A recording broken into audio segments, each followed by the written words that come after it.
And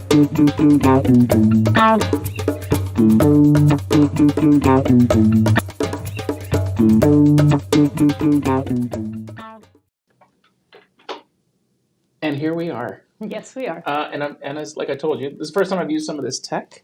So I'm actually just going to confirm that it's working because I don't have another way to test, really. All right.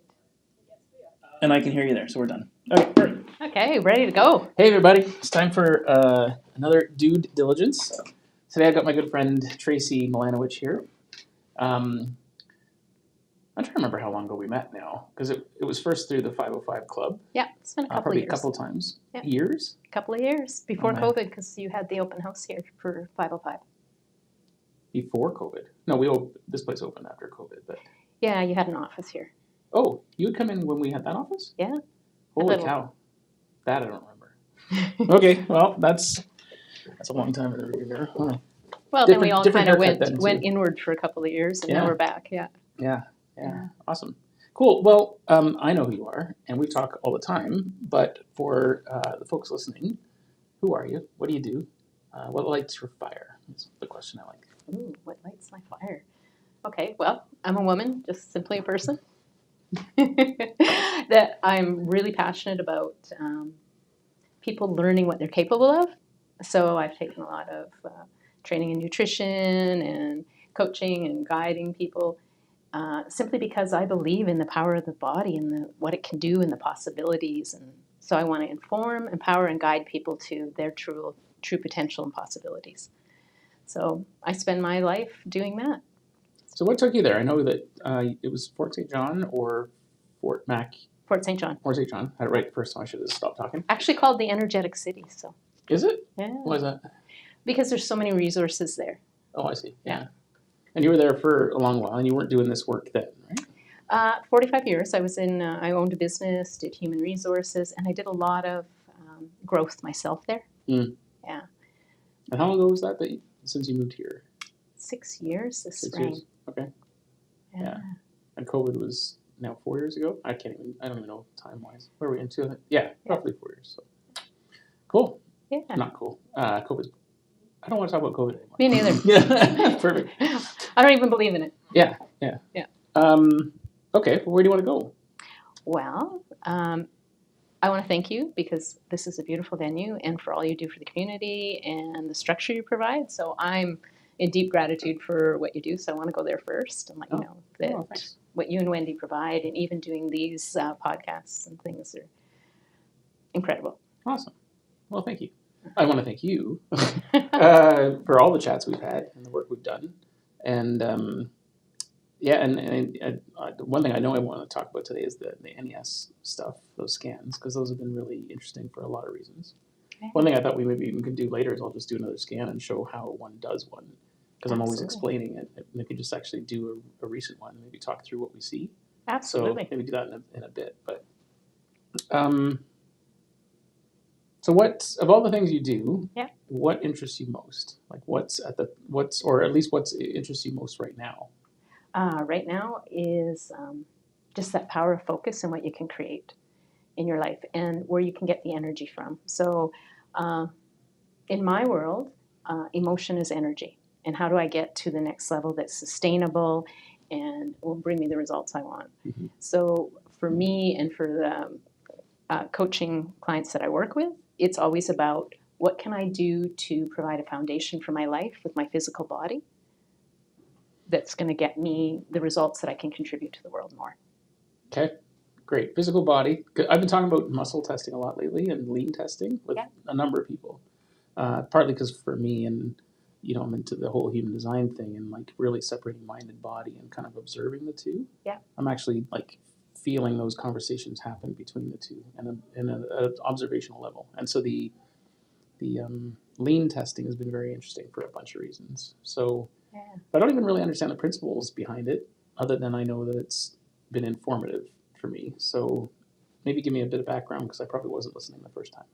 Absolutely. And most people don't. They think it's woo, right? Mm-hmm. And really, woo is just something unexplained by science at this point. And what it is micro movements from your muscles. That's muscle testing from your unconscious mind.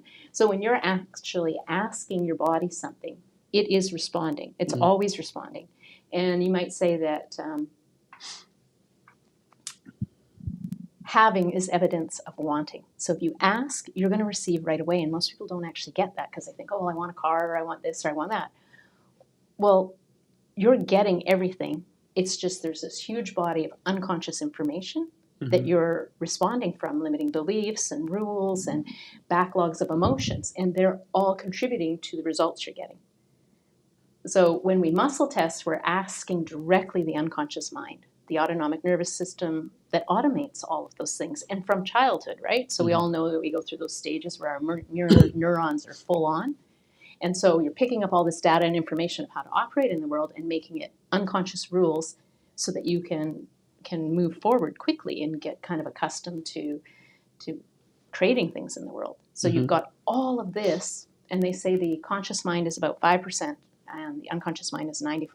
So you've got 95% of rules and beliefs and emotions and things that you picked up from childhood that you might be unaware of. When we muscle test and we ask very specific questions, we can get answers because those muscle twitches are the unconscious mind. The body is the unconscious mind. Oh, so many places I can go with that then. So that all resonates for me for a bunch of reasons. One, I'm a fan of that metaphysical book, and I've spent many evenings with cannabis getting the mind and body in the same frequency, because I found that really helped me do that. Yeah. And then waiting for something to twitch, and then be like, oh, right thumb, and then look up that, and then in my mind's eye, there'd be some picture that was painted like that was something I needed to get that day. And so I'll get transported back to childhood, or and this all ties into hypnosis and hypnotherapy as well. I've since discovered, like everyone else knew, I didn't. But, that idea of when was the first time, when was the last time, when was the worst time, and then anxiety-wise, when's the next time, right? And so if you can get that twitch, and then you read the passage, and in that book, it's always like right thumb, masculine energy, da-da-da-da, and all of a sudden you're like, some event appears in your mind's eye, or mine. No, that's true. That's what happens. And then I step back like 2 minutes before that, because it's usually that memory. There's some sort of at least for me, maybe it was from childhood, but it ended up being like this somehow positive event, even though it wasn't. And when I look back, it was always like when I think about those events, it was like, oh, a funny thing happened, right? Funny to everybody else, not to me, right? So I always had to step back 2 minutes before that time, and I somehow knew to do that. And then replay it. Yeah. And I know in NLP and various hypnosis things, that's kind of what you're trying to reverse anyways, is play the movie backwards or play it forward, or, you twice the speed and take out the audio and make it black and white and then squish it into the corner. Like all these techniques absolutely make sense because you're just trying to reverse that stuff. So. Yeah, well, you want to get a distance from the emotion that you weren't able to express in childhood. So something was happening, you didn't understand, and your child mind was making up a meaning. And usually from a place of fear in childhood, right? And then you suffered some negative emotions because you didn't understand. So what you're saying is I'm going back and I'm learning, and when I can learn, it's positive experience. And you're rewriting the past, essentially, to what I learned from it so you can move forward versus these unexpressed emotions that you experienced. Yeah, I don't know if it was always a positive experience. The story as it was told to me by my parents would have been positive. Like it was funny or this, but I had to go back a little bit further, see where that small T trauma was, and then erase that. And then something I've been playing with, and it just keeps coming to mind, but I've been talking to my friend Eleanor, and she talks about access bars and this idea of taking that thought back to point of destruction and point of creation. So there's this clean language. It's like 10 words. You're probably familiar with it, right? Like a little bit, yeah. So it's like all nines, boys, like there's certain words that trigger the unconscious. But then the key part, which I think she said to me, or at least I just like shortcuts. I was just like, I'm going to pock and pod that shit. So take it back to point of creation, point of destruction. It doesn't exist for me anymore. Mentally clear. Done. Yeah. And I'm finding that I can do that all the time now. Like, oh, there's an old trigger. Yeah, you've automated Sit through it. Yeah, I've automated the process of deconstructing trauma or clearing it, I guess. Well, what's really beautiful about that, and I might just kind of reframe something for you there, is if we move towards calling it a significant emotional event instead of a trauma, our mind's also going to look at it differently. There was a significant event here because it came up for you. So what can I learn from that and give it new meaning and experience a different level of energy from recalling that? Because like you say, for your parents it might have been funny, and for you it might have been embarrassing. And so humor and embarrassment are two different energies. And when you think of something in one way and it causes you that feeling, that's a cascade of chemistry in your body, right? And if you go back to that event like you're doing, and they're stored in the body when we don't get to express them. And you might not have understood it or even how to express. We weren't taught that. Our parents were kind of unskilled as well. Nobody taught you how to parent someone as an emotional being. As a physical being, yeah, we're going to put you to bed, we're going to feed you, we're going to do all these things. And so when you go back to that event, because you're listening to your body, which is storing those events, right? It's like a warehouse of past events, significant events. And you can mine the energy out of that by getting good meaning and transform. You transform the past. Yeah. The whole time you were talking, I was listening, but I remember this event, like just last year, we were in Florida, and it wasn't even my event. I witnessed a kid experience trauma and witnessed his parents and the waiter at this restaurant deal with it. And the moment I was like, I wanted to pull that kid aside and say, like, dude, they were all laughing. Like, we were in this Al Capone's like diner thing, like it was like a show. Yeah. So already all the staff there were very animated. It was a high energy venue, but a little mouse ran out, and the boy was scared and freaked him out. And like something happened. The waiter overreacted, and then all of a sudden, like he's in tears because everyone's laughing at him, or he thinks everyone's laughing at him. Yeah. And then watching the parents who were unskilled in that situation, watch them do it, I'm like, oh fuck, that kid's that was going to be a doozy later, right? Yeah. Or potentially the start of a doozy, because if it's a pattern, then on go the layers of the onion of trying to avoid that situation in the future. Right? Like I didn't like how that felt, so I'm going to react this way and shield you just cut off your energy that way. So yeah, exactly. Energy. You cut off your energy, and especially when it's not allowed to express. Joe Dispenza actually, and a lot of neuroscientists say, an emotion only takes 90 seconds to express. But if you get it stopped in the process, that's when it goes into your cells and doesn't continue moving through. And like you say, it'll come up later because the body wants to let go and just be a clean vessel for, whatever wisdom or energy or whatever gift you're going to bring to this world. Yeah. Well, I've heard that 90 seconds before, or like up to 2 minutes. My friend Leanne was talking about how the body will hold that, or like if you can recapture that energy and hold it and breathe through it, it's gone. Yeah. And so I've since realized, now if this is for everyone or if it's for me, but I store anger in my left arch. So I can cramp it, like the memory's there and I feel the cramp come in, I let it cramp. And it's the kind of cramp in the old days where like if you felt it, you wanted it to stop immediately. That kind of like wake you out of your sleep cramp, like where you're like, I don't know if you've ever had that, but I've had cramps where it's just like you wake up and all you can do is like, do I go forward or back? Either way it hurts, right? Yeah.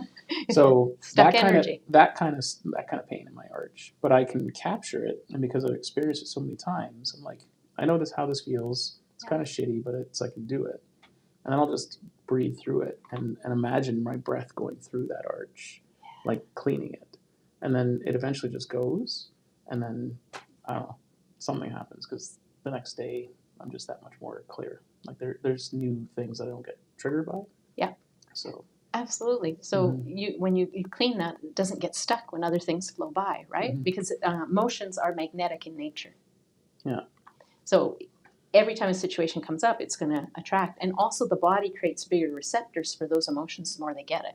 So we keep getting put into situations until we learn to release it. And the fact that you're just doing that by the breath is powerful. That's just exchanging it one energy for another. So that's one of the ways that the body maintains homeostasis is through carbon, oxygen, hydrogen, and moving that through our body.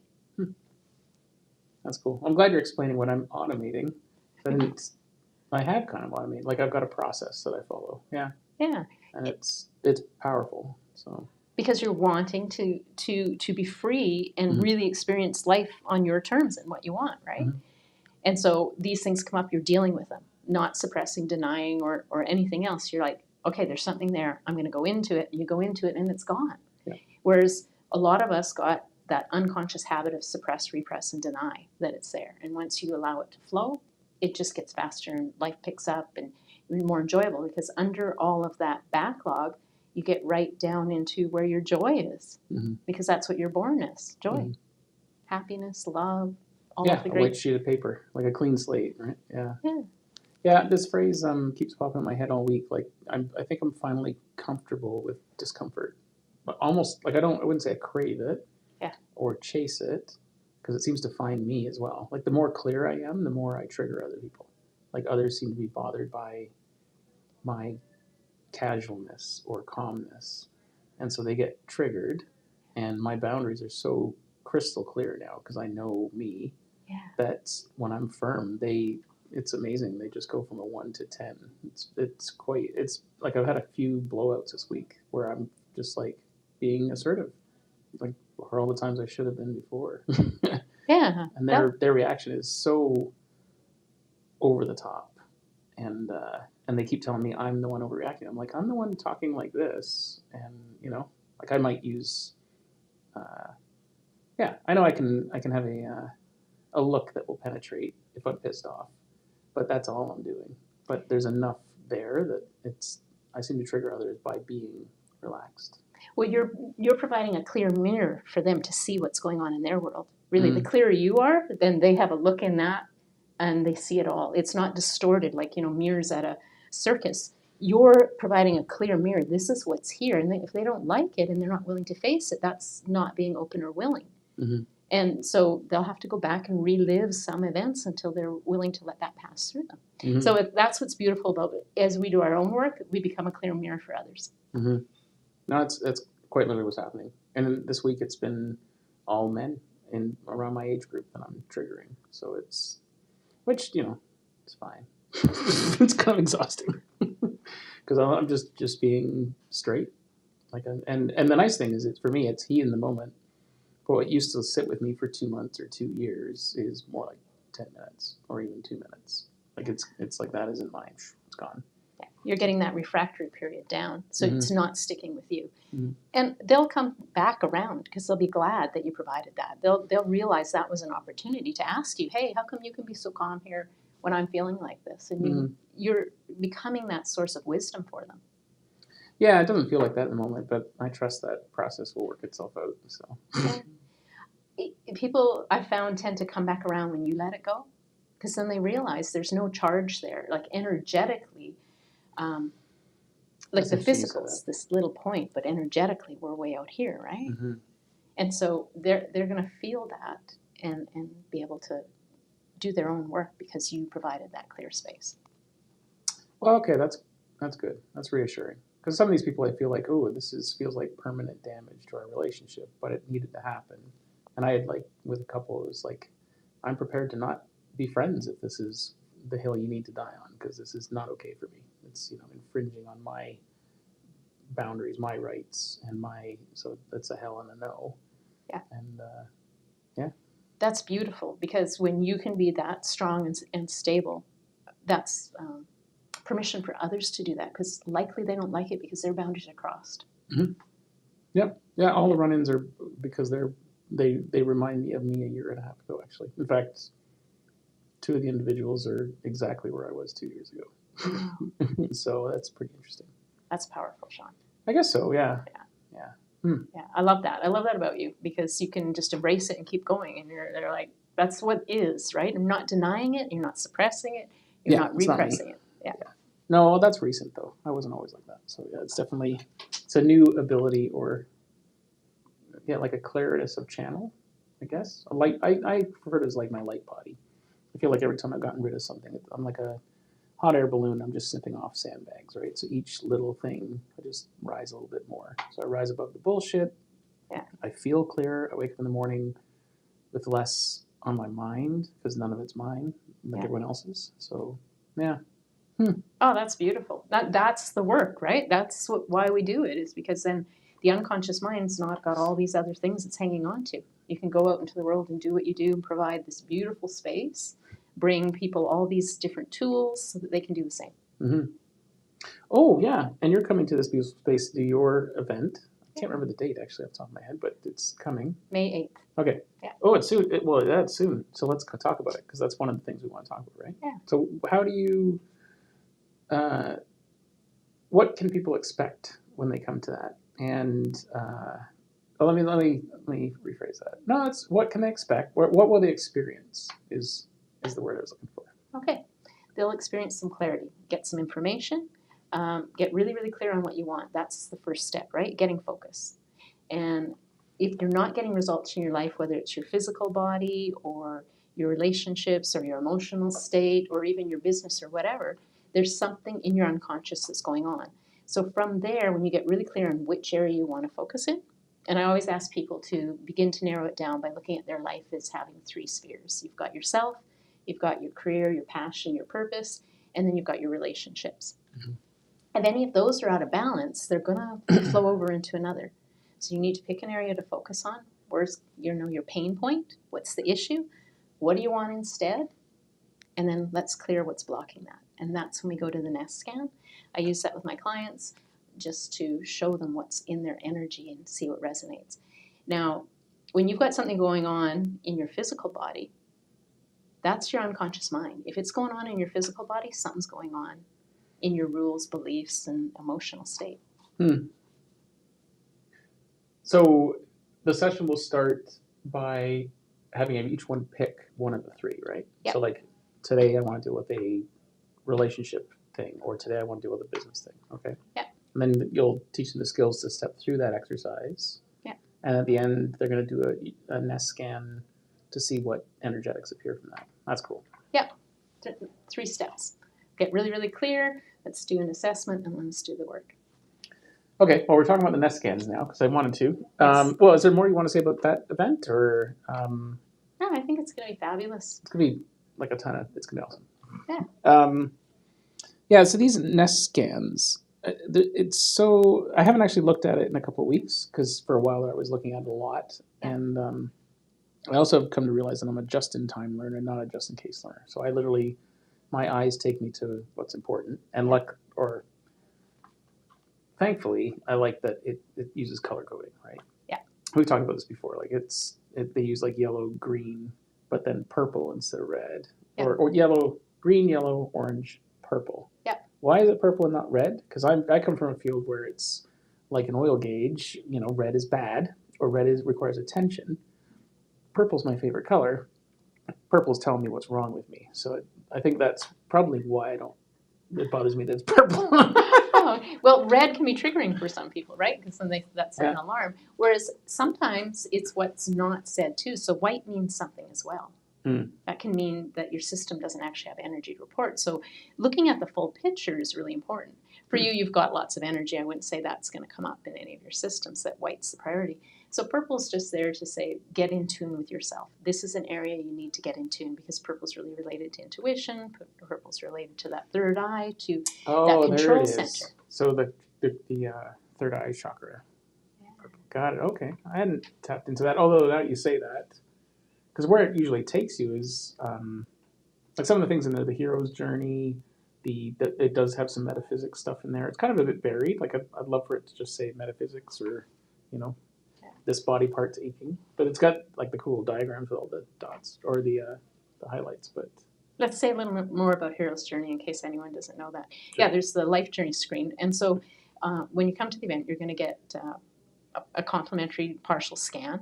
We won't go too deep because there's other scans that tell if your body's metabolizing toxins and nutritional items and such. We're going to really focus on the mind part because where you focus is where your energy goes. Mm-hmm. So the life journeys, when you look at the hero's journey, that's kind of the story of any great movie of people's life, right? There's this regular person in the regular world, and then there's, like you say, trauma or an event or something that kind of triggers you, and then you have to start looking at the world differently and make some changes, right? And then you go out, you ask questions, and you go on that journey like you've done, and you change something about yourself. And a lot of people can stay stuck. You get this moment in time where there's this opportunity with that challenge to make a change, and a lot of people will go back to the same old patterns, and then they got to go back through some cycle till they learn it again, and it shows up again. So the hero's journey really talks about that great journey, and that's one of the areas we're really going to focus on, that limiting beliefs and what emotions you're actually experiencing, suppressing or repressing or denying. Mm-hmm. It's interesting, and sometimes I just need to have it presented in front of me, like just the idea of it. It's enough that you're like, oh, that's what that is, and then it is that mental clearing, that pocket pod. So as I've looked at the information over time, I look at it. I'm very strategic. Like I definitely go right for the big purples, but then I'm looking for themes, and it's pretty interesting how each scan has been right on energetically. I recall you saying, and I've done that with intention, is I get grounded, clear my mind, Yeah. and then kind of picture the world I want in 3 to 6 months, right? Like sort of that ideal. And then, so folks haven't tried this, you count to 10 into a microphone. Basically, that's all you do. Physically, that's all you're doing to get your result. But it's uncanny how, like, what it comes back with. You're like, oh, that's exactly it. And I've seen that with my parents as well. Like, my dad's on lots of medications and stuff. He's older and battling a bunch of stuff, but was struggling. And it showed a symptom that the doctors weren't seeing. And I won't. Happens in energy first, that's why. And so when you set that intention, and you're really, really good at it, you're very, very clear on what you want, you know yourself, right? And not everyone does. And so, we've talked about intention setting before, and you go, I don't need to, because you already do it. It's just natural for you. You know what you want. And you're okay with that. So you set the intention, and then what the Nest scan does is it has the frequency for all of those areas that's optimal, all mapped out. It's about 450 different things, from your organs to your meridians to the life journey cycle and all of that. And it's just comparing. So you've got your intention, it's comparing. In order to get from A to B, what things aren't a match. And then it plucks them out, and you go straight for them. And you go, that's where I need to focus to bring my energy up there to get the results I want. I'm tempted to do a scan, but in my head I'm trying to work out if I do that on this thing, I might screw up the microphone. So maybe, but at some point, maybe even just pull up a previous scan and talk through it. I know I'm bouncing around, but on my parents' scan, both my parents had traces of asbestos as an energy. But, so it's funny, where my brain went was, well, I've lived in the same house as them for a good portion of my life, and then I've been at their house. There's no asbestos in mine. But at the time I asked you about it, and it made sense. Like, energetically, it was in their body. It's not like there's asbestos in their body. It's the energy, or is it possibly even the thought that they may have thought they were exposed to it, and they're holding on to that thought? Like, absolutely. right? We're powerful beings. Yeah. So when something shows up on the environment screens, and it's one of the reasons that I won't be giving that portion to people, is because people might get, oh, I have this, freaked I have out, that. It's too much. Energetically, what it shows is your energy field can't handle that, has been exposed to it, may physically have it, may not, or may have something like that. Like it doesn't do all the different toxins and environmental pollutants. So it just says there's something similar that's affected your energy, or your energy isn't high enough to deal with it. Because there's that story of the preacher in the Deep South who drank strychnine and was okay. Like, one drop will kill you. He could drink it. Your human body can metabolize a lot of things. And I wouldn't do those things myself, because I don't know that my energy is there that I could do it. And I'm a pretty high energy person. So there's things I won't expose myself to, because you want to protect your body. If your energy is high, even like the story of St. Francis of Assisi, the bullet went through him, right? Because I remember telling them for you.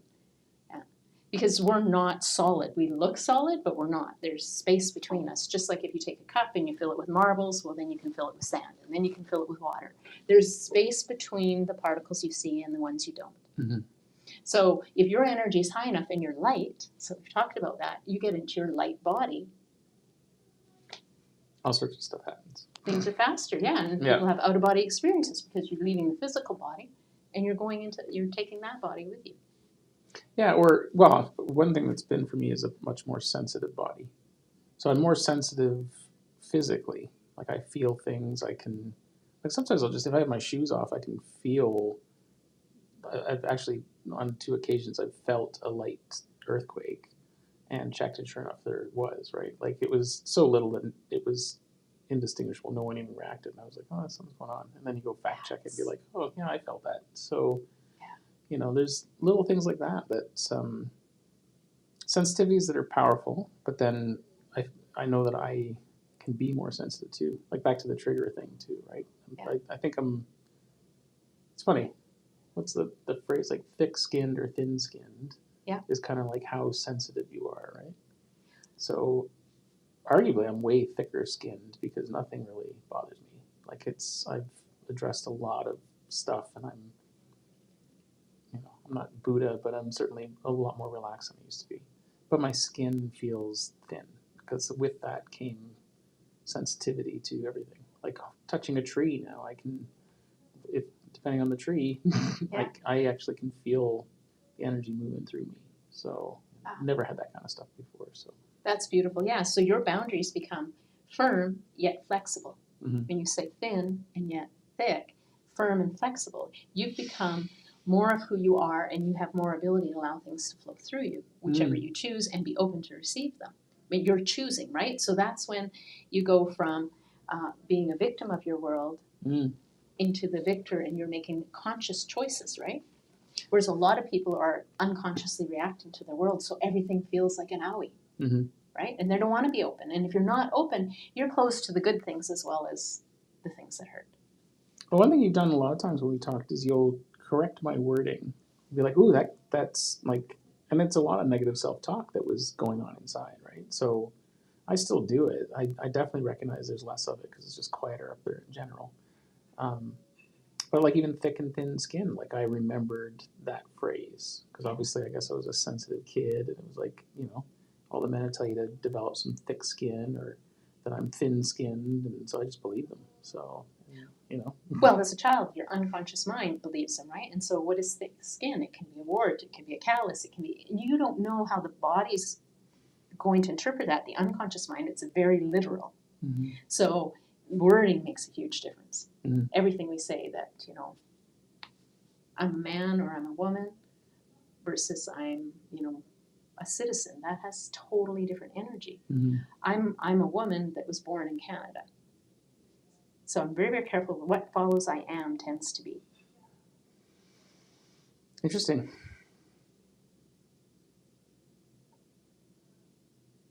How long have you been doing this? And like, what happened?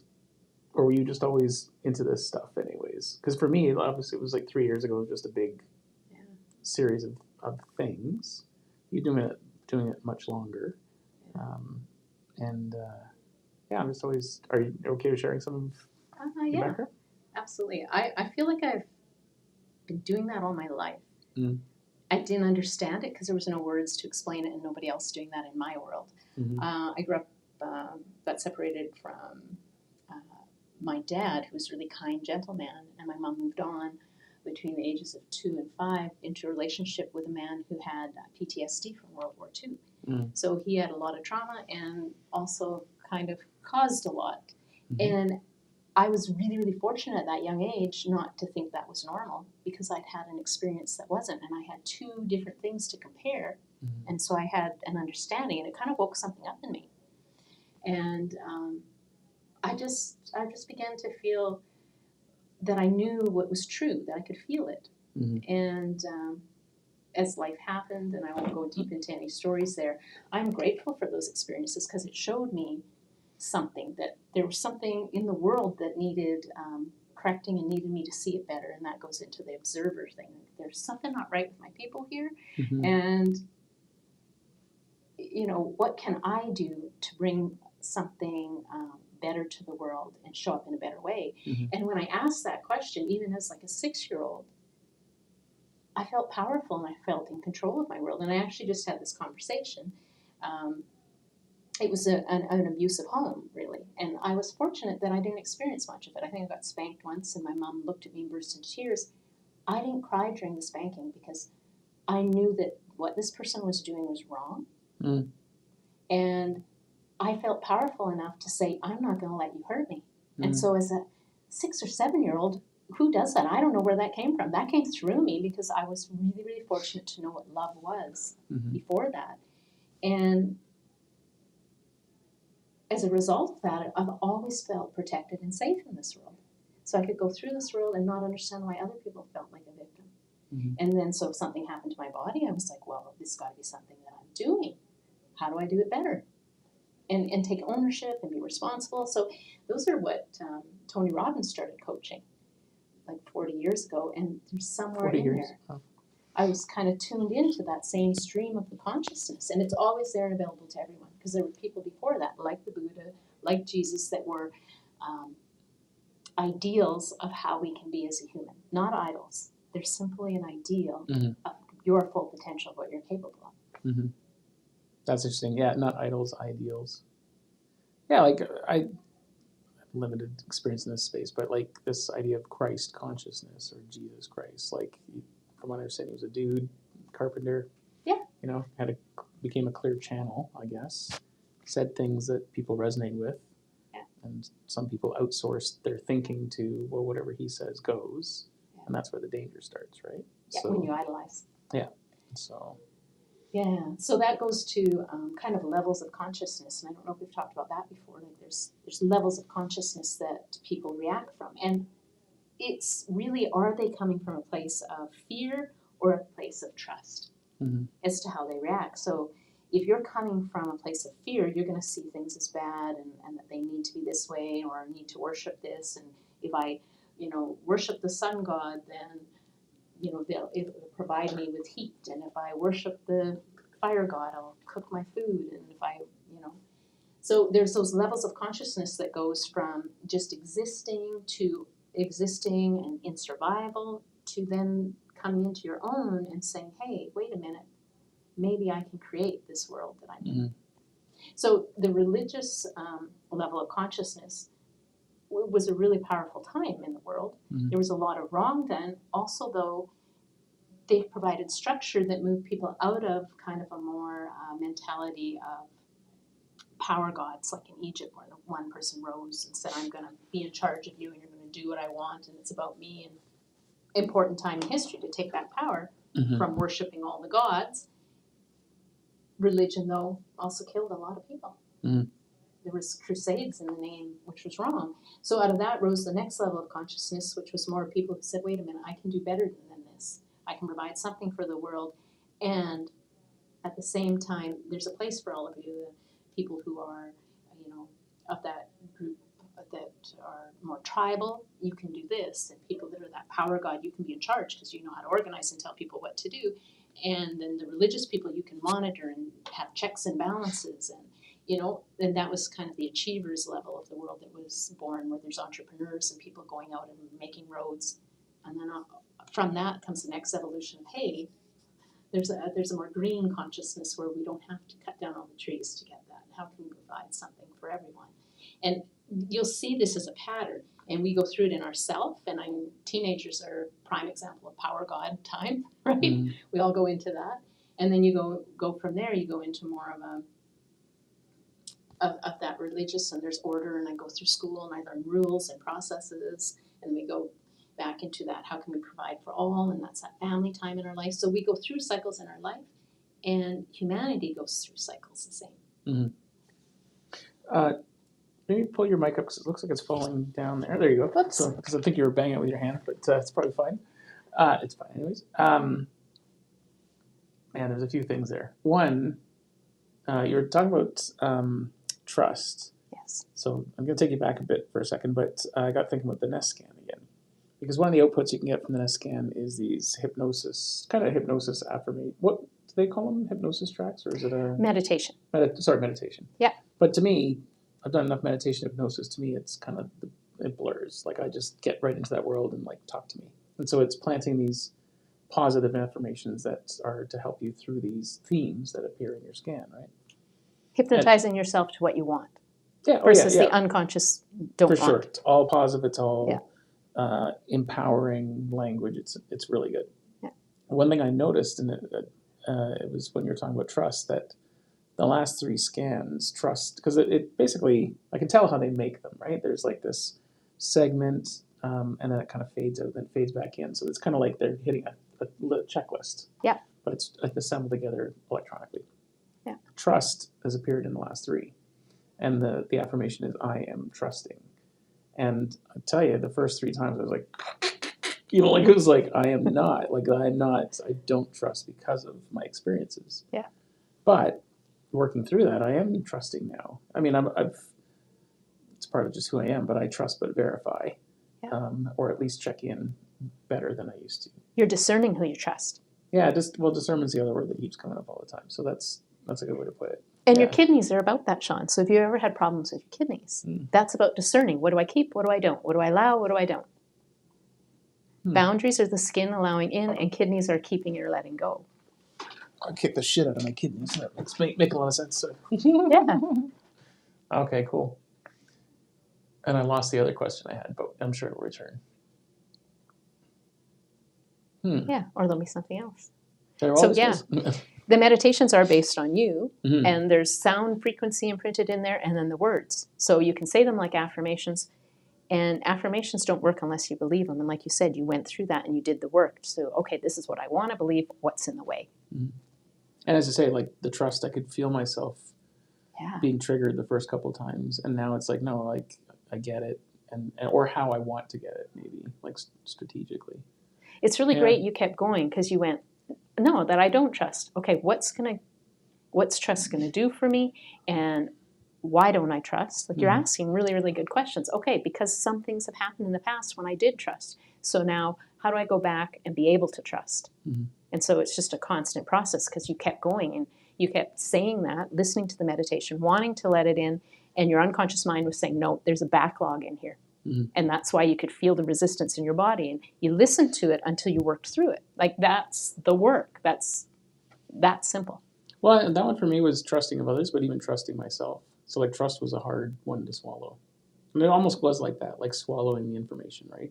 You're kind of in that hypnotic, unconscious state where you're there and you're like, I can get out of this anytime I want, but you also want to stay. And so to be fighting it in the unconscious was interesting because I don't usually resist a lot of stuff there, right? But that's happened a number of times, not even necessarily with those, but other ones where someone's like giving me an affirmation that I didn't believe myself. My unconscious rejected it too. So, but now it does. It accepts it, and it's resonant in frequency. Before it was like, yeah, this is bullshit. But it was bullshit because you didn't believe it. Yeah. You didn't believe it, and you had good reason because of other things that were backlogs. And then you went and did the work, and you cleared that. When you clear limiting beliefs, when you clear emotional backlogs, which is the biggest thing that you're doing when you're tuning into those parts of the body, like you say, you're clearing the emotional backlog. And then that means when you have a new thought, there's room for it to come in. Okay. This is popping in my head, so we're going to go here. I found this work really powerful for me, right? Yeah. Selfishly, it's given me all kinds of, I don't know, I vibe differently. My experiences with meeting cool new people all the time, but that wouldn't have happened had I not done that work. Yeah.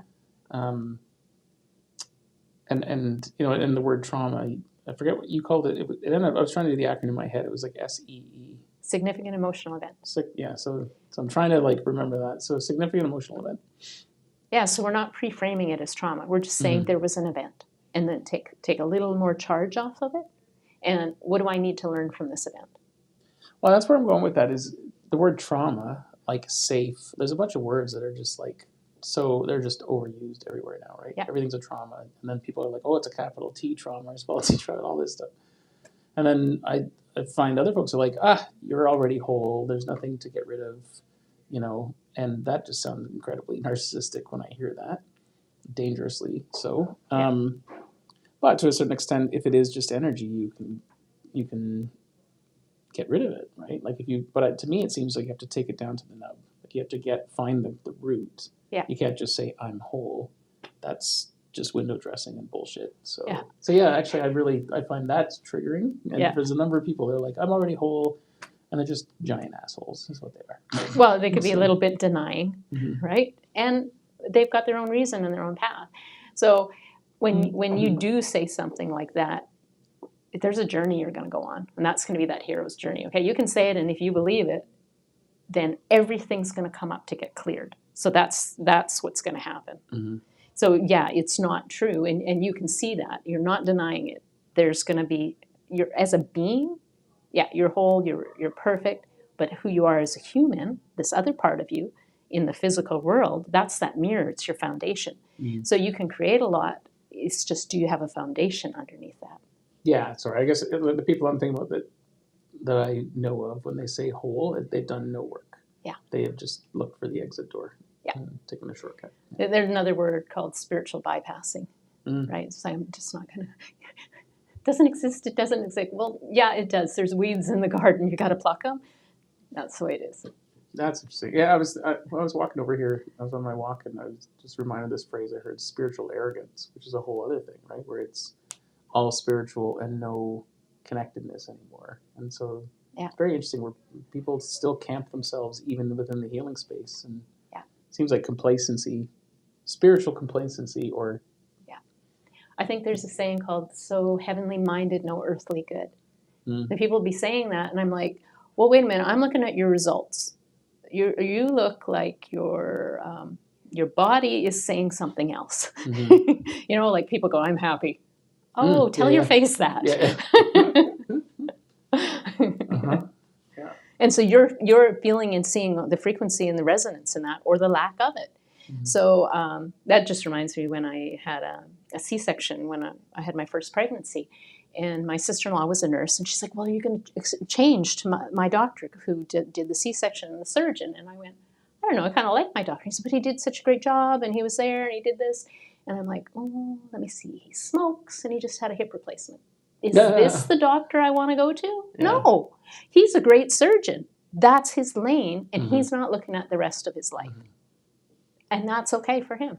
I'm not going to partake of someone who doesn't get results.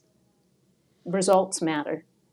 Yeah, well, we can go on a whole tangent there about surgeons and egos, but I'll leave that one. But yeah. Well, you know what? It's okay, and ego's a really good thing for certainty, right? Just don't allow somebody else's certainty to influence your decisions. Mm-hmm. Surgeons do surgeries. Bakers make bread. Butchers cut meat. Like, Mm-hmm. you need to know who you're going to when you make a choice in life of a mentor or someone who influences you. Yeah, I guess I mean to say, don't confirm with the surgeon until you've checked every other box you can check. Because at that point, you're just meeting someone that is, all I do is take out appendixes. Well, did it need to come out, really? You know? Yeah. So... Yeah, exactly. They're going to do what they do. Everyone with a hammer thinks that's a nail. Yeah. Yeah. Yeah. Yeah, beautifully said, Sean. Yeah. So yeah, with the nest scan, you're going to see all the things going on in your unconscious. So if you're truly serious about what you want, you've gotten really clear, and if it's your health, and there's that pyramid of mastery, which is your health, your emotions and your meaning, your relationships, time. Time Mm-hmm. is fluid. We both know we could sit here and it could be 5 minutes and it could feel like an hour. Mm-hmm. Or it could be an hour, it could feel like 5 minutes. Mm-hmm. Time is not linear. So I'm finding more and more. Yeah. Expand on that then, because that's been top of mind lately. And my ears started ringing just before you said that, so that's usually my little sign that... Yeah. So for a lot of people, they think of time as linear. But it's like all timelines exist at once. When you have a memory of your childhood, you go back there in time to the emotions, to the thoughts you had, and you can be there in that. Mm-hmm. And you can lose yourself that. Like in dreams, you know how time doesn't seem to matter? You can have what seems like an hour-long dream in seconds before you wake up. See, I don't dream almost ever. Okay. Ever. And if I'm like, I think I just had a dream, if I don't immediately write it down within 3 seconds, it is gone and unretrievable. Yeah. So I often wonder why that is for me, because it seems like everyone else dreams, everyone has all these vivid imagery things. I don't never experience that. So I would say that goes a little bit too. This has been my experience. That do you want to remember your dreams? Were they somehow a recreation? Were you reliving what you went through in the day, or were you creating what you want in the future? So if we're reliving and you've experienced a significant emotional event, You go into your dream, you're going to create that again in the physical world. So for me, myself, I had that same experience. This dream's just rehashing of this old shit, and I don't like it, and I don't want to remember it. So for a long time, I didn't remember my dreams. And I'm like, what the heck? I actually liked dreaming. I was flying in that dream, and I felt like I was out of body in that dream, and this really cool thing. Or I started seeing color. That was the whole thing. I remember the time I first saw something in color. It was like, this red shirt in my dream when it was black and white before. So there's a part of me that was waking up to more levels of consciousness. So if you set a clear intention that you want to, then you're going to go on that journey. Oh, that's interesting. Yeah, well, I mean, yeah. There's lots of things I'd like to try, so maybe I'll try that. And if people do, there's a really great book by Charlie Morley called Dreaming Through Darkness, where if you've had scary dreams, that you go into them and like basically you hug the monster, because it's where you see that it's all you creating this. Yeah, it's interesting. I mean, if I put my human design hat on, I have a fear of tomorrow. So basically going to sleep is like, oh shit, what's coming tomorrow? So it's like in my body, I genetically remember that. So I generally don't want to go to bed. But I'm starting to actually enjoy going to bed, because now I go to bed to meditate because I enjoy that. And then I just pass out eventually from that. And then I've been tracking my sleep with an app on my watch, and I'm getting more REM. But I have to follow that cycle. If I go to bed and I just try to sleep, shitty sleep, because I don't want to go, it's almost like being a kid again, like not wanting to go to your room. Yeah. So yeah, it's been very interesting. And then Eleanor had, I think it's particularly with my design is I need to have come to spiritual decision making, like emotionally. And so I need to do that I need to spread that over time. And I never used to do that. I was always like, go, go, go guy, but there's certain key decisions that have to be spiritually aligned. And I never used to be spiritual. So that's half the mind shift change. I'm still working through that. Or you never tapped into that spiritual part of your being. Yeah, well, that made me think that like maybe I don't want to dream because that weirded me out, because it was so freakish to me that I just won't let myself. So maybe I'm not allowing myself to really hit REM and get that connection, right? Yeah, so it's like set your dreams. Decide what you focus on before you go to bed is a lot of times what you're going to get. And a lot of people are focusing on the day and things that happen, that the pain points, right? But if you're focusing on what do you really want in your life, if you've got your intention for all the areas of your life, for yourself, for your relationships, for your career and your passions, if you spent the time saying emotionally, physically, mentally, spiritually, I want to be like this, and then you tap into that feeling of it, right? That's the work. So the thought goes out there, it's like electric, it just shoots out there like a lightning bolt, but what attracts it is that emotion. It's magnetic. So when you get an emotion, your body goes, that feels good. And your body's the go-getter. Your conscious mind's the goal-setter. Your body's the go-getter. And that's what we'll talk about, too, on May 8th, right? So if you want your body to be on board and sleep well, then consciously you need to be directing that. You need to say, when I sleep well, emotionally, mentally, spiritually, physically, I'm going to feel like this. And you're going to get into that feeling of it. Your body's going to want more of that feeling. It's a good feeling. Okay. I had this conversation a bit last night, but it's, I was saying earlier, feeling comfortable with discomfort. Yeah. And I immediately started thinking about magic mushrooms and microdosing. And some people will do it because the room will seem brighter or the colors will seem more vibrant. For me, it's definitely a spiritual connection with everything around me. But I also want to be a little uncomfortable, because then I'm more intuitive. I'm listening for areas of improvement, or what door to crash through that's, whatever obstacle is in the way. I don't know why my brain just had to go there. Like it's explaining to me why I microdose now. Because when I hear why others do it, I think I've shifted beyond that. Now it's like I need to be a little uncomfortable to learn, experience new things. Yeah. Like it's basically forcing me not to get complacent, which is powerful. It's a little jittery, but it's like it's necessary. So Yeah, well, if you're complacent, you don't move, you're not growing, right? You're either in life, you're growing or you're dying. It's entropy or syntropy, right? Breaking down or building up something new. So you want to live on that edge in a way that you can enjoy it because you've learned all the skills that you need, right? Yeah, no, it's like I've I love it. automated discomfort to choose my new experiences.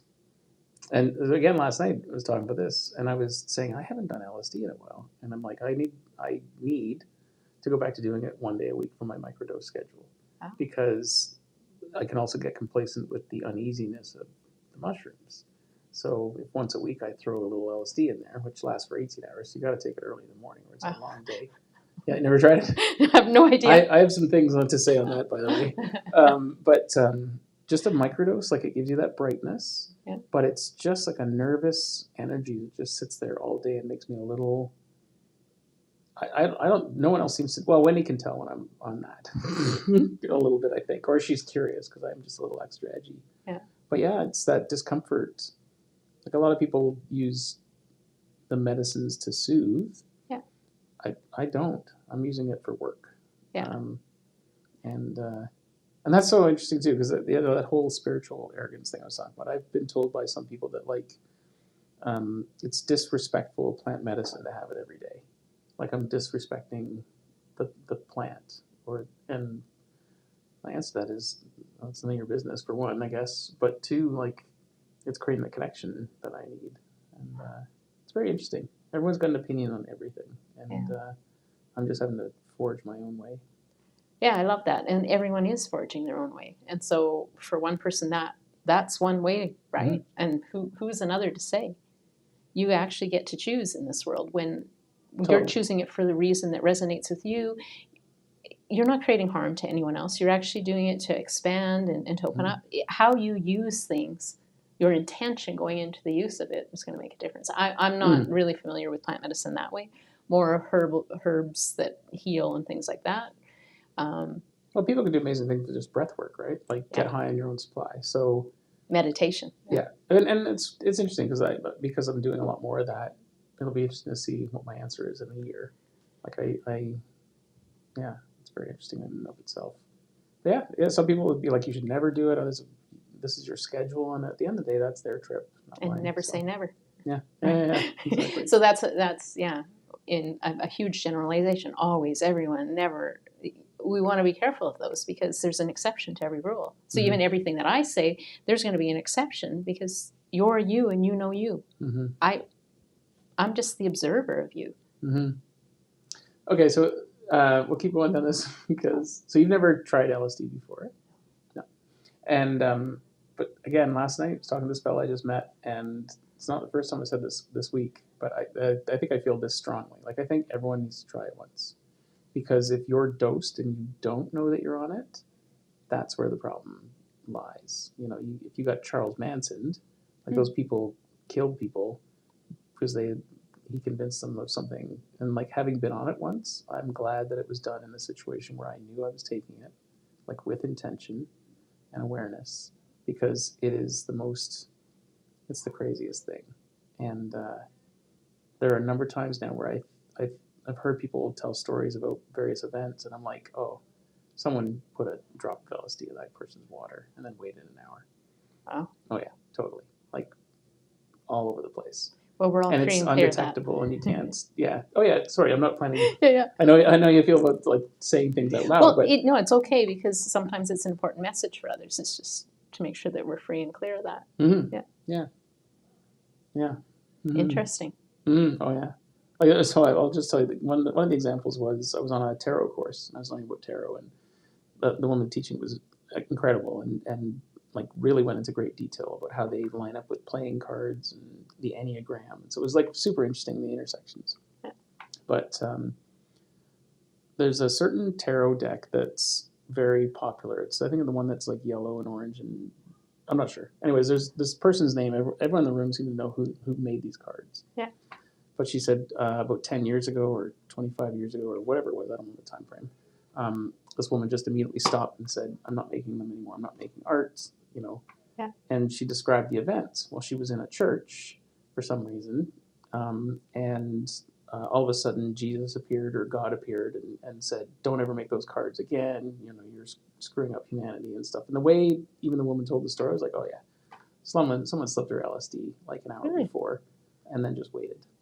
So yeah, and like I follow another fellow, Dr. Stephen Greer. He's big on aliens and alien tech that's been grabbed, and I don't know how much of any of that I resonate with.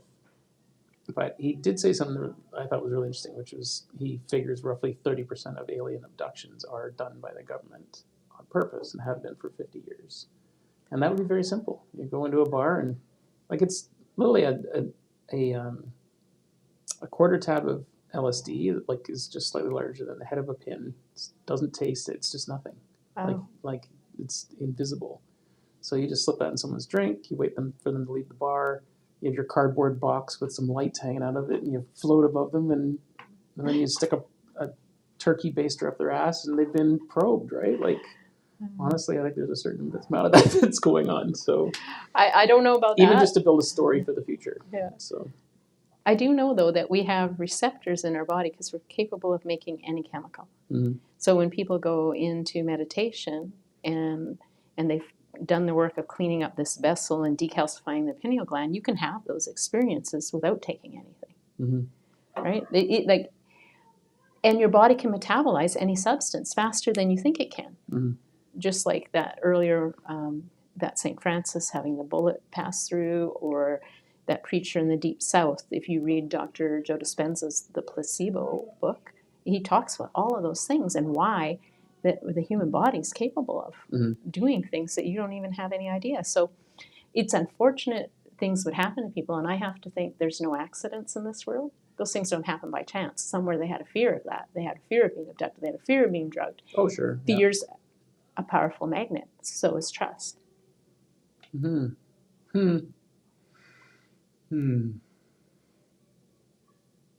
So I would just always say better to be in trust that is warranted, knowing where to trust, knowing that you've done your work, that you have your inner guidance and you're listening. And the body is giving you feedback at every chance, right? With that feeling, when you've cleared out all the past, those feelings are feedback.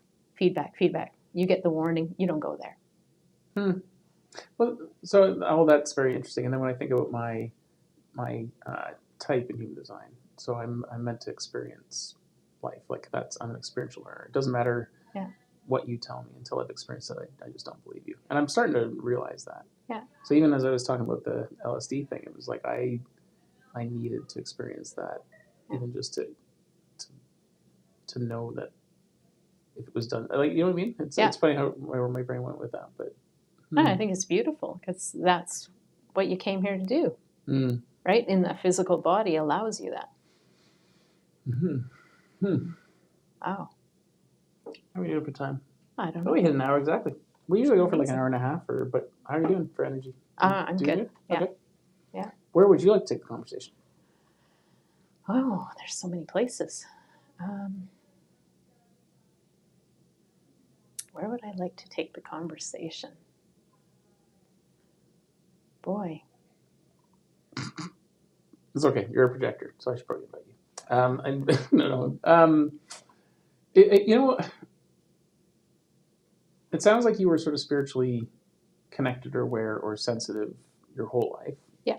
I'm assuming that I was and just completely was unaware. Because, I mean, it's not like it's an on switch. It's a dulling, right? Yeah. Even when we talked about the pineal gland. And, a year and a half ago, probably 2 years ago, I stopped using fluoride just because I had heard some things. Some people say, oh, it's horse shit and whatever. I was like, well, I'm going to try it because I don't like my dentist anyways.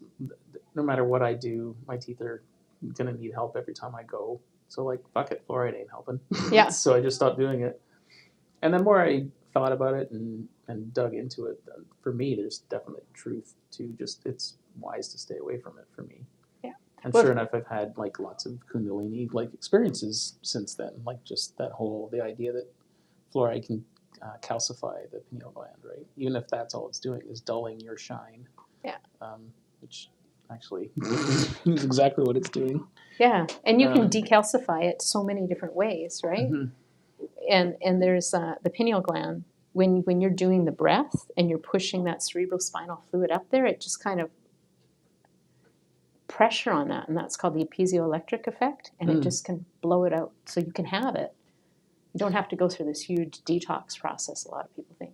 Yeah, well, and Joe Dispenza does that, right? Like I definitely, some of his meditations, it was almost like you were clenching your butt and just imagining sending air from your root right up to your head, right? Like I was kind of picturing just blasting this thing, and probably had the instructions wrong, but ended up being a pretty effective. So your intention was right, though. Like that's what I said. But Sean, you've got really strong intention. You do know what you want. So you had the intention and it worked. And if you have strong enough intention, the power's there, which is the emotion. Yeah, you keep saying I know what I want, and every time you do that, I find my face freezes. I'm like, do I? Or I'm afraid to ask for what I want, right? So there's that, there's power in when I've asked for things I want before. I was either disappointed or got what I want, but there was unexpected negative effects, right? So I'm very careful about asking for what I want. Yeah, so that's about being really, really clear, right? And also clear on what you don't want. And like you say, for experience, you're getting the experience so that you can refine that. And so all of life is happening for you when you set an intention. So it is really about setting the parameters for what you want. The more clear, and you get out of your head, and what you write, you invite, and all of those tips you get from so many different places, getting really clear, getting it out, planning your life, and then staying focused on it. All that stuff comes up to clear. Like, okay, what is making me not speak that, not say that? Because we speak things into being, literally. Sure. Yeah, we manifest through our mouths. Or, words become deeds, or like, what did you say? Something type. You said a new one there I hadn't heard before. So. Oh, I'm not sure. Sometimes things just come out. You write what you... Oh, you invite what you write? You invite what you write. Yeah. I haven't heard that before, but it was like, yeah, sure enough. Like, that's when you write, you're still manifesting through words, which normally would come out through your mouth. So even someone reading it will hear what didn't come out of your mouth. So. Oh, well, because, that's that whole communication. Only 7% is verbal, right? So you've got all your senses, and even with you and I sitting here, if you think about that, is our physical body only 7% of who we are? Is that 93 other percent our being and our energetic part? And how can you go directly from that being part to the body, and the mind just using the brain as the manager of all of those once you've cleaned out all the rules that you give it? So can you move into that position of being to body, and you've cleaned out all the rules and limiting beliefs, cleaned out the brain? Getting there. Yeah. To the point where I can feel it physically in my body. Like I actually would say I feel like there's more space between my temples. But it's not loss of information. It's clarity. Like clean. No nattering or self-nattering anyways. Like an AM radio, so. Which really, if you think about it, it's got to be the unconscious mind saying, hey, I've got to deal with this. We have 60 to 70,000 thoughts in a day, and we're only aware of maybe 2,000. Well, and something like the other stat is like 85% of them is negative self-talk. So it's quite literally not a lot of positivity going on for a lot of people. Yeah. That was the number that resonated for me. I was like, holy shit, I am doing that. And I still catch myself all the time. Yeah. But way better, and every day a little better than the day before. So. Yeah. So then hence to listen, right? When we go inward, when we meditate, when we're contemplative, right? You're turning off that prefrontal cortex and just listening to what's coming up from the rest of your brain. And that's powerful. So yeah. Yeah, I wish everybody could experience that. I mean, I have a feeling I had a particularly busy brain, so I had to develop tools and tactics to slow it down.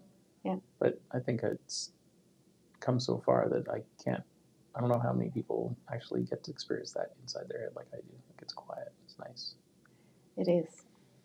I have moments, and then I have moments when it's busy too. Oh yeah. No, it's not like you can hold on to it all the time, that's for sure. But it's the gaps between are shrinking.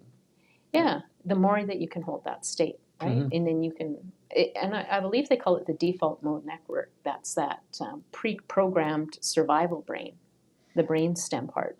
And so if it's active, it's going to be looking at how do I keep you safe? And that's what this body kind of is pre-programmed for, with all the cells that we inherited from the generations past. There's been things that happen, and that becomes part of us. Mhm. So as a being, you come into this body, and you're also dealing with that. And they call it, it's genealogy, and it's genetic. And what it is you just need to see it and clean it up, so that you're actually taking charge of this kind of, it's like a restoration project. Mhm. So even I know there's been thoughts that I've had, I'm like, oh, that's my mom, or that's my grandma. That Mhm. actually is not me. And so when you can hear it and you can listen it and you can be tuned in, you're doing really, really deep work. And that's where timelines too. When you clean out your vessel, you're also affecting everyone that's connected with you. Mhm. You're doing it, it's your children, and it's also your parents, because they live on in you, in your cells. Yeah, 100%. Yeah, the more at peace I become, the more at peace they seem to be becoming. They're on a time delay, but Yeah. it seems to be happening by itself, Very which cool. is reassuring. Yeah. Yeah, without even doing anything, just yourself. You don't do anything with your relationship with them. No, but it actually quite literally is without even doing anything. Yeah. I was so busy being busy Yeah. that it's kind of what you're saying before. I kept thinking like the space between the notes, and even time. Like if I truly just am like, this is what I'm going to do, and I'm not sitting here listening for danger and listening for like every other distraction, time stands still. Like it's amazing. I'm like, holy cow, I'm sure it was 3 minutes on the clock, but it felt like an hour. But it was a good hour. Like Yeah. I'm getting time back. And when it says, life's getting shorter, or certainly the older you get, it seems like time is going faster. It's going slower now, like super slow, but not in a negative way. And I'm a guy that likes to go, go, go. So that's in and of itself, and like a vortex where it's like I'm gaining time. Yeah. And I think I was fighting that for a long time, because my brain was like, if I go, like, yeah, I don't know, I was resisting it. So There's always the next thing, and we resist it. Like, that's a pattern, right? You resist it first, maybe ridicule it, and then you accept it. And that's a pattern kind of in life that happens with everything. And there's a new idea out there. That's the first thing that happens. People reject it. And that's that unconscious mind, the reptilian brain part of us. We're almost like we're symbiotic energy, being and body being. So okay, yeah, reptilian, or again with the human design stuff, because I can't put it down. It always like filters my lens, but Yeah. I know when I sleep, I become a mammal. It's almost like that outer brain is turned off, right? And so you're getting deprogrammed. And that is just so interesting to me, the more I explore it and how true that is. So like Wendy and I sleep separately. Actually, last night I just slept in the same bed, and I woke up this morning exhausted. Like really, but nothing wrong. Just her energy was 3 feet away from me, and she said, and sure enough, she said, I think she was dreaming all night. I forget what the dream was, and I don't dream. So I wake up exhausted next to her energetically, because she had a big old long dream. And so I was like, oh, tonight I'm going back to my room, because I just need that space to kind of get back to quiet and zoning in. But there's something to that. Just that's my time to dream my own dreams, I think, and or contemplate the thoughts that all the things I've processed all day. My brain needs to kind of like piece it together. Yeah. And I can't do that if it's distracted or overly what's the word? Stimulated. I think, did I tell you, I'm taste cognition is the cognition type of human design. So I taste the room. I can taste people's tone of voice. Yeah. And once that was explained to me, I was like, oh man, like that was a new feature, right? New skill that I got, because it made me hyper attuned to that. And then I realized, I was curious about mouth taping, which I never do because I just don't really like it. But the best sleeps I have is when my mouth is taped. Really? Yeah, like without a doubt. Now, other people do it for different reasons. There's a book that explains all the reasons. But for me, it was because my cognition is taste, and I'm tasting the room. If I'm breathing through my mouth, I'm taking in, I'm being overstimulated even while I sleep. So actually, even I'm just saying this out loud, mostly for myself. In that the next, like tonight, I might mouth tape and then go back to my sleep app and see if I get way more REM that way. So you're tracking data Mm-hmm. on results of what you get from basically experimenting, right? Always, yeah. Yeah. But I hadn't, since I've had the app and stuff, I haven't done the mouth taping thing. But I'm, without it, for sure, I know that I'm overstimulated if my mouth's open while I'm sleeping because I'm tasting the air. I can taste something going by, like a scent or whatever. And I'm like, oh, what's that? Right? And it doesn't allow my brain to shut off because it's just hyperactive all the time. So, Can you just tell your body to have your mouth closed? well, I probably could because you've got me thinking about that too. Like I'm forgetting that when I go to bed, I probably want to set an intention for what I want to dream about. It never even crossed my mind to do that. I just go to bed with whatever was the last, which is, so it's just, okay, let's explore this for a second. Man, I have like a massive list of things I have to do every night and get up in the morning. No, it's not a massive list, but it's just like the habits that I even ignore sometimes. But my brain, like when I'm playing pickleball, yeah. which I talk about a lot. Yeah. Sounds like fun. Yeah. If I totally am focused, I can serve like nobody else. Like it's just perfect to the point where I'm like, oh, that was cool. Yeah. But I cannot be distracted. I have to like stop my body, breathe, put my tongue on the top of my mouth to tell myself to like concentrate and focus, and like wait half a second before I hit it. Because if anything happened in that time frame, the serve goes to shit. Like if someone says something, the ball, I shoot it at them instead of like where I want to put the ball. And it's like literally the last person to speak, my brain remembers it, and it's like a laser. And so, or if I wait too long and I'm leaning forward, waiting, then I put it into the net because I should have just stopped and like got solid. It's incredible. Like it's very, still don't have the full connection between the mind and body. Like the mind gets very distracted, but the body does know. The body absolutely, if it's just left to its own devices, I just keep interfering or I let that outside. So anyways. The brain's interfering. All the time. Yeah, because it's moving your attention. And so where your attention goes, that's where the body follows. Mm-hmm. So quite literally, the serve goes where it heard it or where my thought was. Yeah. Yeah.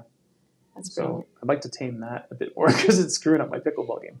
But when I go to bed, I have an intention matters. Like there's probably no word more important in the last year to me than intention. Taking plant medicine with intention, approaching a conversation with the intention of, like what outcome I want or want for us. I lost my train of thought on that because they're laughing in the next room. So like that's how quickly I can lose it. Well, so what do you want instead? Oh, I'd like to experience some dreams. I think. What kind of dreams? Be really specific. What kind of dreams would you like to experience? Because some dreams can be anything. Yeah, I don't know. Or do I want to experience? Or maybe I'm just, first off, I'm curious why I don't dream. So I guess my intention is first to experience dreaming again. Yeah. I prefer they're positive. I prefer they're not the kinds that if I did have one, were always around death and that kind of stuff. Yeah. So what do you want instead? Mm-hmm. Positive, and tell me more about that. What kind of experiences? Well, when I've done quantum jumping, which is kind of like hypnosis and meditation, there's usually an outcome. I'm a very strategic person. I want to know what decision to make next. So I had like a dream that just actually like painted a picture of even a vision, like where I'd like to go. Yeah. And allow myself to just enjoy watching that dream. Okay, you want to be the observer in the dream. So yeah, it would be nice to actually have a dream that actually like forecasted or foretold all the work I'm doing, like where I'm going to be in 4 years, right? Because that would be interesting. Yeah. Or at least just draw it for me in my mind and then just enjoy it as a dream. Because I like that. I feel so resistant to even like vision boarding, like even being awake and doing those things. Yeah, so that's interesting. So if you want to set your dreams, write out the details of it. Be super specific what I want in the next 3 to 5 years. How you want that, or year, or however you're saying, 1, 3, 5 years. What do I want? But I mean, if you could say anything, and you can, Mm-hmm. what do I want? What do I want? What do I want? Just keep asking yourself, what do you want? And what else? And what else? And what else? Mm-hmm. And don't put any meaning on it. Just get it out, and everything's allowed. What do I want? What do I want? And then, okay, how will I know when I get it? Mm-hmm. How do I know? Is there actions that I can take in this world that really affirm for my body that where I'm putting my focus? Is there something I need to do to show up? Mm-hmm. Yeah. That's interesting you say that, because everybody not everybody, a lot of people talk about manifestation and, imagining things they want and whatever.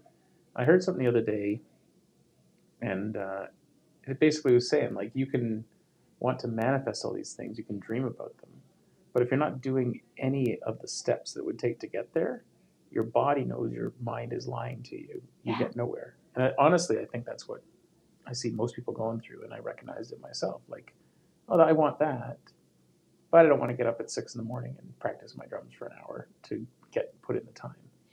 And so Yeah. then you have to either get honest with that or recognize that you just got to give your body, like, tell your body that you're at least a little bit serious. Like, take some action. Yeah. Right. So You're such a natural coach, Sean, because what you're saying is it true. You can say you want a beautiful body and you don't get off the couch. Your body goes, you're joking. Yeah. Like it's like another entity you're interacting with, and you show it, you mean it. Just like you show the dog, sit. I'm not going to give you the treat if you move. Mhm. If you give it the treat anyways, it's going to be like that. I didn't mean it. Mhm. So your body is always paying attention. And when I say body, your body is your unconscious mind. So in order to let it know that you're serious, you take actions. Well, you're a team, right? The mind and the body need to be a team. It's a collaborative effort. And that's kind of what I'm experiencing lately, is I do find myself, whatever myself is, sitting back and watching the two and observing the two duke it out sometimes. And I end up kind of being like this. I've even talked to myself out loud, where I'm like a translator. Like, hey, mind, the body seems to want this right now, Yeah. And it's interesting, actually. Even the last couple of days, I've been getting like weird cramps in certain fingers. I'm trying to understand what that is, but I think it's I'm dehydrated, and it's trying to like tell me, because it is like a tightening. Is there anything with these two fingers? Because that's what was happening. They were actually cramping. This finger wanted to like cross over, so that was new. Yeah. Fingers are really about the finer details Mm. and your intentions in life, right? Mm. So if there's something going on, that's what you want to look at. Have I planned all the details, right? Have I gotten super specific? Okay, I got to say this because it immediately came to mind. I heard focus on the details, and I do know through my digging that we need to cross hemispheres to get focus, especially someone like me with a busy brain. So I have since realized that I intuitively knew that crossing my arms allowed my brain hemispheres to come into focus. But I felt bad doing it because people believe this is Closing off your unapproachable, energy. right? So you're sitting there going like, I think clearer doing this, or crossing my feet, like crossing something, crossing some hemisphere. Yeah. But then the person on the other end is like, oh, you're closed off to me, because they're drawing assumptions and conclusions, right? Exactly. Because that's all they know. Yeah. So, but yeah, the crossing. He said the finer details, and I do feel like I'm getting down to the finer details. Like tonight, I really need to just kind of do the what else, because it's, and then, but isn't it interesting that like they've been cramping and like crossing over? Yeah. And if these are the details, it's trying to I see my body's talking to me, and that's 100%. That's what's going on. Yeah. Yeah. Beautiful. It's neat to kind of tie it together. Yeah. But why is the fingers details? Because I do know this finger, when you use prayer beads, this is the ego. Mm-hmm. So I bought some prayer beads and I tried it, where you kind of flip around, but you never let it touch here, right? Because you don't want the ego involved. That's what I understand from, I say that culture, but like I don't know. I just read. There's so many There's teachings, so many things right? to pick up. Yeah. Yeah. So. Yeah. Well, the ego's good because it's going to keep your body safe, right? That's really what it's about. It's going to jump you out of the way of a train. Is that your ego or your spleen or your splenic awareness? Well, could be both, right? But the ego, it really is there to protect you. And so when you're reacting from the ego, you're not growing in the world. You're just keeping safe. It's a good thing, right? We need that. It's like a preset in there until you become aware enough, right? Mm-hmm. So there are people who do hand readings for fingers and different things like that, Mm-hmm. and they would know a little more detail on that. Specifically in my work, I haven't gone deep on that, but there's meaning to everything. There's a pattern to everything. Logical side, left side of your brain, operates the right side of your brain. Mm-hmm. Emotional side operates, there's a crossover, like you're saying. Mm-hmm. And yeah, if other people have learned this means closed off, they're going to take it that way from you. And that's their own meaning they're giving it. Mm-hmm. Doesn't necessarily mean, like you say, that it's true. So that's that moment-to-moment awareness, being present with, is this person closed off? No. I don't know what they're doing, but it's not about me, it's about them. Well, so as you say that, I realize I've become so tactical that I will, if I'm crossing my arms in the meeting, I'll find a way to explain why I'm doing it so that they can relax and it eliminates that dissonance that would be created because their mind is like, oh, well, he's clearly closed off to my idea. And I'm like, no, I'm trying to focus on what you're saying because I can hear people talking in the next room. Right? So that's beautiful. that energetic is, we're Yeah. all confused by what we've been told by someone that's what this means. And none of it means any of it. And like until you Except know. what you decide, what you Yeah. assign it means. Exactly. Mm-hmm.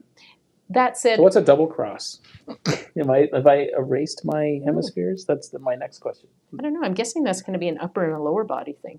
That if you're crossed, then as above, so below. So you're actually being more integrated is how I would see that. Yeah, sure. Well, and I've been doing a little bit of graphology studying. And so when you study someone's handwriting, it's basically the upper portion of their body and the lower too, right? You're dividing into segments. So even as you do letters and stuff, you can pick up clues. Wow. So yeah, even just saying that, I never even thought that, of course, it's upper body and lower body. You know, the psoas is here. Yeah. And it really is the dividing point, right? So. Yeah, everything's a pattern, right? Hmm. And so when you're paying attention to that, you don't need to. Your unconscious is already doing it. Mm-hmm. So you walk into a room and there's places you go and don't, and you think it's feeling. Well, it's all of this pre-programmed data that you come in with. And if you've cleared out the stuff you learned in this lifetime, you're just allowing your spirit or that other part of your being part to do it, then you're going to get the clear answer. You're going to be able to trust that. So again, my brain's taken off here. There's a drummer, Mike Mangini, and there was this video, I can't even find it anymore, but it's him at a drum clinic. Sorry to completely switch gears, but he starts doing this thing with his foot, which is already, his both feet, which is already complex. Like what he's doing, I don't think I could do for 5 minutes physically. Well, I could if I applied myself. So there's that negative self-talk. But then his upper body is doing something entirely different. And like it's in drumming, it's like called independence and I've always struggled with that. I've always been like, I can play any sort of stock rock stuff, but as soon as the independent stuff comes in, I kind of like missed that lesson way back when. Yeah. And so it's like a blockage. But, now my brain's like, oh, okay, right. These two are working independently. I'm aware that they can. So like, how would I approach drumming and learning independence without, I guess maybe I just have to go back to the original lessons and which ironically arrived as an email in my inbox today. It was like an independence course. I was like, oh, come on. Do I have to do this? But maybe I do. Well, what's cool is just by having the intention, it can happen. And once you've cleared out so much, things starts coming to you. So that's when people get into manifesting. You can just manifest. The answers start coming to you. The things start showing up. Mm-hmm. And then you choose, is this going to be the path I'm going to take to it? You could, I'm sure you could do it, Sean. Oh, I'm sure I can. Like, because I can do anything now, I see, once I apply it. And part of me is like, do I want to put in the time? Or is this one of those decisions where it's like, yeah, this doesn't matter to me as much as I think it does? So when you're saying that, I'm hearing you're associating a little pain to that. Oh, put in the time, right? That's language that's saying I'm not going to enjoy it. Mm-hmm. So how would you language it so that your body would enjoy it? Because the body's going to respond. It's going to go away from the pain. You're just not going to do it. You're not going to get traction, right? That's how it's going to work. And how do I word it so that I would be enjoyable? And the fact is that you already know it. You've already done it. And there might be just a tweak that you need. And so can you reword that so that, hey, if I go and I look at this, possibly this is going to happen effortlessly for me. How do you want it to happen? That's how you plan it specifically. What do you want? I want to know that I can do this. And you're setting your goals on something that you haven't done before. So there's a challenge, right? It's more like, how do I approach this, I guess? Because I do know that I can shift anything at this point. I Yeah. do know that I've seen other people do it, and I only need to see people do things to know it's physically possible. It's not like my body can't do what his did. He's Yeah. obviously spent a lot of time in his, but yeah. And So it's like applying myself. Like, do I? Yeah, it's interesting. what's going to make it enjoyable for you? What's going to make you really, really want to do it? If it's something that you want, Mm. and you do, you're talking about it. Obviously, there's an interest there. What are the criteria? How do you set it up to win, to be a success for you? Well, the funny thing is, part of it is just my flow is disrupted. If I feel like just sitting down and applying it, it's a big ordeal. The drums are here, not at home. There's classes here. I have to like schedule fun and excitement, but yeah. Okay, so what has to change? What do you have to clear? What's in the way? Yeah, I like being I like flowing in the present moment. So the thought of like scheduling on on Thursday at 4 o'clock, I'm going to do this thing. There's a real turn off for that for some reason, despite the fact that I probably enjoy it at the time. Yeah. It's almost like, can I muster the excitement at 4 o'clock on Thursday? Ooh, and even if you listen to your words, it's like, that feels heavy. Can I muster the excitement? So what would you want to feel instead?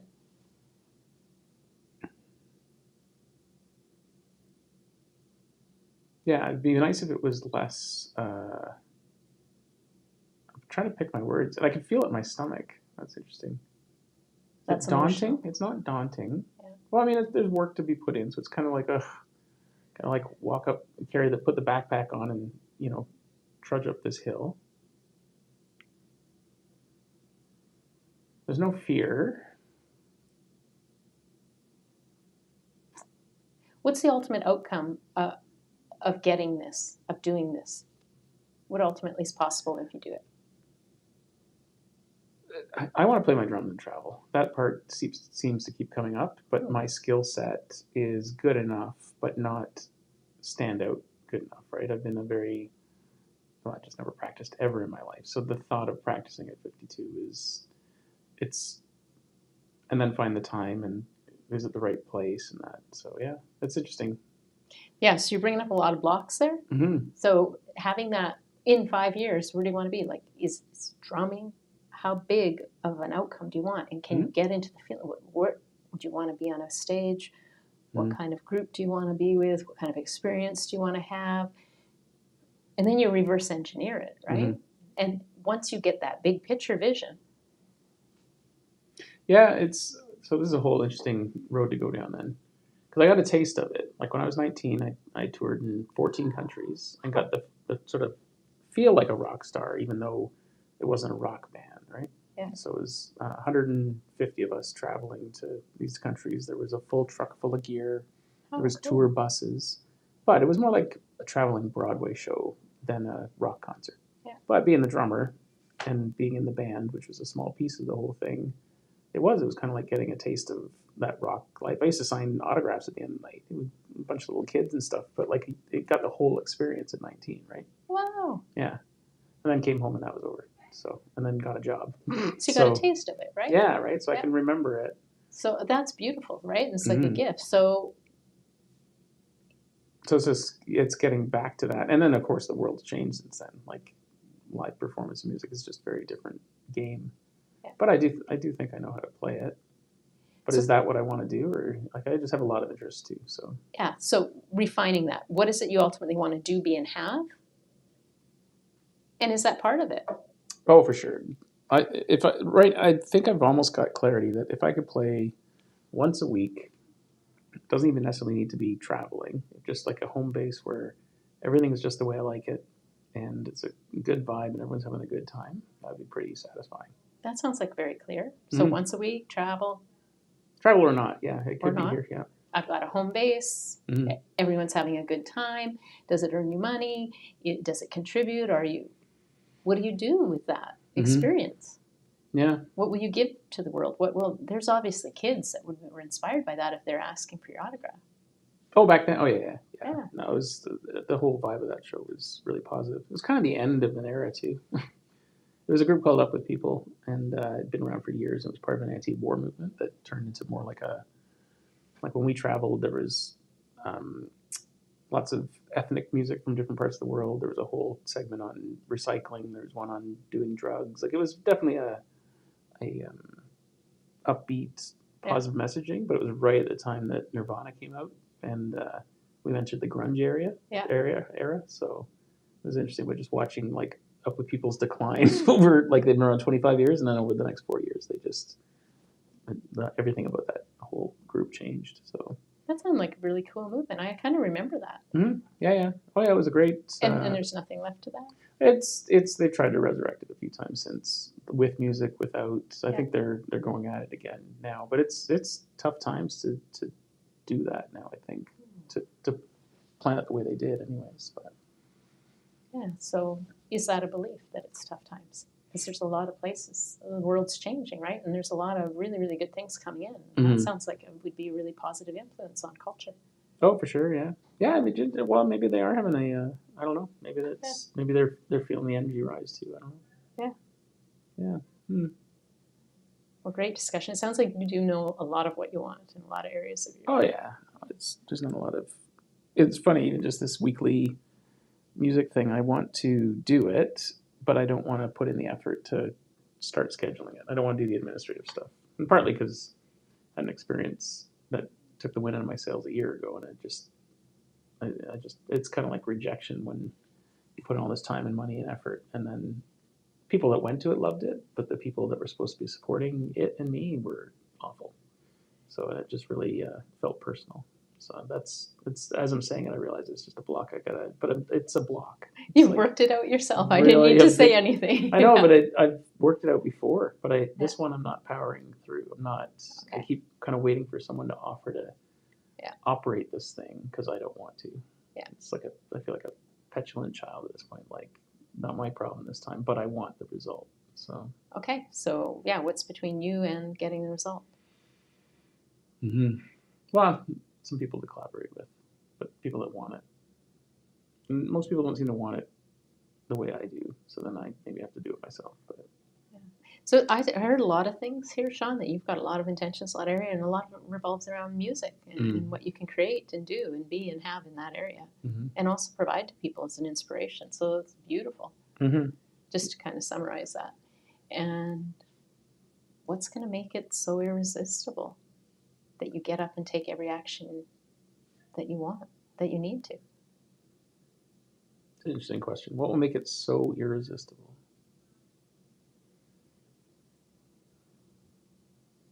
I'll have to think on that one.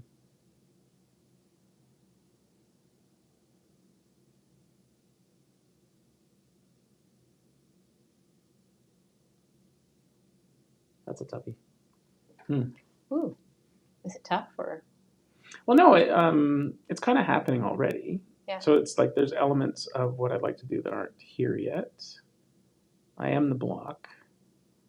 I do dance between grandiose ideas and then like what I actually need, and they're quite different. So really good to have grandiose ideas. It is because nothing big would ever have gotten done if people didn't, right? True.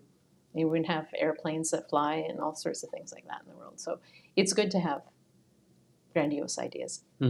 Reverse engineer it back to what it takes. Yeah. And when. So that's focus the on time. The details. Yeah. Right? That's the time frame, right? Yeah. Is it 1, 3, 5 years? This is what I want. And yeah, sometimes it doesn't happen quite the way we think it's going to. We're always getting results. Having is evidence of wanting. So whatever you've got in your life, that's come from unconscious wants. So making it conscious is mapping it out. And then allowing it to happen. Feel really good about it. Get into your creation. However you do it, whatever's your secret sauce to doing it. And it might not be like a vision board. For some people, that is it. For me, it's like writing it out, right? I got to write down, okay, this is what I want, and this is all the criteria, right? I want to live somewhere where it's like this and like that, and it's sunny, and I don't have to shovel snow, right? And so I ended up moving from the north down here. And I still wanted to be in Canada. And then I got a vision of that. I got a vision I'd live somewhere where there were lizards, and I couldn't believe there was little lizards down here. It happens automated for you once you set the pattern of how to create. Mhm. So just focusing on that, it sounds like drumming is really important to you. Just get super focused on that in your career area. And it might only be one part of your career and passion. Yeah, that's a good point to make. I jump between extremes, like it's all drumming or all this or all that. But yeah, it's kind of finding a way to blend it all in together. So You can have more than one area there, mm-hmm. for sure, under that. Yeah, no, I know that now. I've had so many people tell me like I need to focus. That word focus, and focus on one thing. But I think for me, it's focus on one thing at a time, and I can bounce between those things. Absolutely. So, you can have multiple things. Mm-hmm. It's just that's the present moment, right? Mm-hmm. And get to the feeling, and the feeling's going to bring it faster than you think. Mm-hmm. I've had things that just happen instantly because, okay, that I knew really clearly what I wanted, and then I felt it. Well, give me an example. Back in the early 2000s, late 90s, I used to jog in the morning. And I didn't have, I had a Walkman, you had your CDs you burned and stuff. I didn't have a CD burner. I just wanted really good music from my high school years, from the 80s, right? And I remember I just went out jogging every morning anyways, and I put in the CD that I had, and I went. And that was my thing before the kids got up. Life was busy. There's always going to be multiple things going on in your life. And I just remember thinking, it'd just be so awesome. I'd have some AC/DC, and I'd have some of this, 80s stuff. And I just got up every morning jogging. I think it was about 5 days, and I'm jogging down the road, and there's this big black box in the middle of the road. I'm jogging. It's like 5:30 a.m. And I get down there, and it's a CD case. Mm-hmm. And it's got Whitesnake and AC/DC and everything, Led Zeppelin, like everything you can imagine in it. And I mean, there's no name on it. There's no owner. Fell off the back of a truck or something? Like it wasn't just on the side of the road? Did it or did I create it? I don't know. Yeah. All I know is it was one weekend. I let go of it. I was like, that would be so cool. I just want all this music. I didn't keep CDs. I wasn't a CD buyer. I didn't have a burner. But here it was. And so then after that, I just popped in a different one every day and just showed up like that. That's awesome. I had something similar 2 years ago, driving up to Tassus with some fellas for a weekend retreat thing. And I was doing my own thing, and they said, family of bears, and I didn't see them. I was like, in my mind, I was like, I would have liked to have seen that. Then we get to the guy's house after a long drive, and there's a couple of dead trout, I guess? Trout. Like they're, bears had, clearly there was big bites of these fish, right? So we knew that there was bears in the area. And then the guy said they saw them, and like, I kept missing them. In my head, I was like, I want to see bears before I go. Yeah. And so then it was like 10 minutes before we were going to get in the truck to leave after 3 days and leave. So it was like, no bears, I guess. And then I saw a fish in the stream, and I was like, there used to be 4 fish there, and now there's like 1. So I was like, oh, interesting. And I just looked up, and like there was a mom and 2 cubs 10 feet above me, hiding in the tree, not making a sound. So I was like, okay, there's my family of bears. Like it couldn't have been more close an encounter too, right? Yeah. And I'm sure I manifested that 100%. Yeah, and we're doing it every moment. And so the clearer you are, all the beliefs that we can't have it or it doesn't work for me or all of that, when you show up and you take some kind of an action, and sometimes you do need to learn some skills. And won't it be really good when you feel really confident doing that? You clear out all of that stuff. So, yeah. I think you get those beautiful moments just to remind you. You are a creator. You are interacting with this world on so many levels. Yeah, I think it's beautiful. So, what do you think?